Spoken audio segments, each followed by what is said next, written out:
హిందూ సమ్మేళనం అనగా హిందువులందరూ ఏకతాటిపై నడిచి మన సంస్కృతి సంప్రదాయాలు ఆచరించి పాటించాలని ఒక విషయం. అయితే సనాతన భారతీయ సంస్కృతిలో ప్రాచీన ఋషులు నాటి వాల్మీకి దగ్గర నుంచి అనేక మంది ఋషులందరూ కూడా వచ్చేటువంటి యుగ యుగాలలో కూడా ధర్మం వికసిల్లాలని, ధర్మం నడవాలని వారు అనేక బోధనలు రచనలు చేస్తూ సమాజంలో పుట్టబోయేటువంటి యువతకు, జనులకు, సమస్త మానవాళికి కూడా శ్రేయోదాయకమైనటువంటి పురాణాలు, ఇతిహాసాలు, ఉపపురాణాలు, ఉపనిషత్తులు ఇత్యాది అన్నీ కూడా ఏర్పడ్డాయి. అయితే ఈ హిందూ సమ్మేళనం అనేది ఏమిటి అంటే, మన భారతదేశంలో పుట్టినటువంటి మనమందరం కూడా హిందువులు. ఈ హిందూ మతం అనేది అంతరించకుండా ఉండాలి. మన సంప్రదాయాలు, మన సంస్కృతి, కళలు ఇవన్నీ కూడా కాపాడుకోవాలి. అయితే భారతీయ సంస్కృతిలో పూర్వకాలం కొన్ని వందల సంవత్సరాల నుండి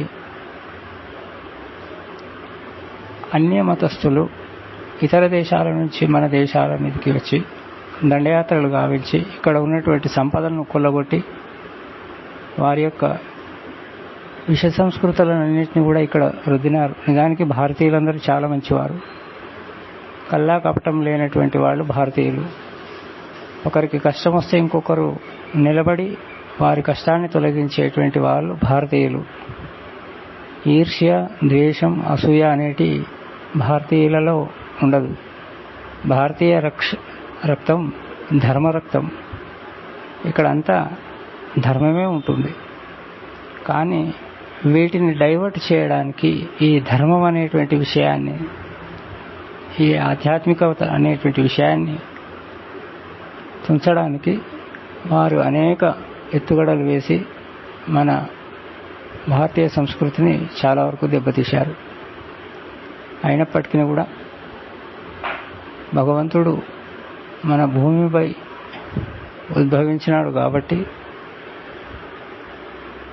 అది ఆనాడు ఋషులు మునులు వాళ్ళు చేసినటువంటి యజ్ఞయాగాది తపస్సులన్నీ కూడా అది ఇంకా ఈ కలియుగంలో అంతరించే వరకు కూడా ఉంటుంది. కలియుగం అంతరించే వరకు కూడా ధర్మం యొక్క ప్రాధాన్యత ఇక్కడ ఉండే ఉంటుంది. అయినప్పటికీ కూడా ఈ సనాతన సంప్రదాయంలో మన భారతీయులు అందరం కూడా ప్రతినిత్యం ఆయా మతాచారాలను, సాంప్రదాయాలను పాటిస్తూ విభూతి ధరించడం, లేదా కుంకుమ ధరించడం, గంధం ధరించడం,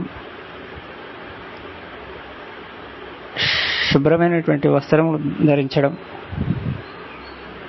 అలాగే మనకు ఉన్న దాంట్లో ఇంకొకరికి సహాయం చేయడం ఇత్యాది గుణాలన్నీ కూడా అలవాటు చేసుకోవాలి. పాశ్చాత్య పోకడలకు పోకుండా ఆధునికతకు స్వాగతం ఇస్తూ, ఆధునికతను మనం ఆస్వాదిస్తూ మన సాంప్రదాయం, మన సంస్కృతిని దూరం చేసుకోకూడదు. పండుగలు, ప్రతి పండుగకు ఒక ఆచారం ఉంటుంది. ఆ ఆచారం కూడా దైవికంగానే ఉంటుంది. అది కూడా మన కోసమే. ఇలా అనేక పండుగలు కూడా మన హిందూ సాంప్రదాయంలోనే ఉన్నాయి. హిందుత్వము, భారతీయత, కల్చర్ పోడగొట్టుకోకుండా ఉండడానికి మనం అందరం కూడా కృషి చేయవలసిన అవసరం ఉన్నది. ముందుగా యువత ఆధ్యాత్మికత వైపుకు మరలుతున్నారు. అనేక పుణ్యక్షేత్రాలు, తీర్థక్షేత్రాలలో ఎక్కువ శాతం కూడా యువతీ యువకులే ఉంటున్నారు. కాబట్టి సంతోషదాయకం.